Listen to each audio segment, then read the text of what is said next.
Hello, this is Fahad Zahoor. In this video, I'm going to explain you about the product part in our point of sale software. So let's start now. Here's the product list. Inside that, you can see add product, all products, adjust price and inventory value. So just go to the all product. Here you can see all your available products. Even if you want, you can update any product from here. You can delete product, just select product, click on ok. Okay, this way you can update the product price and product name.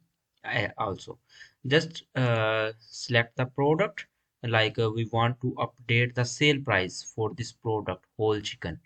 I just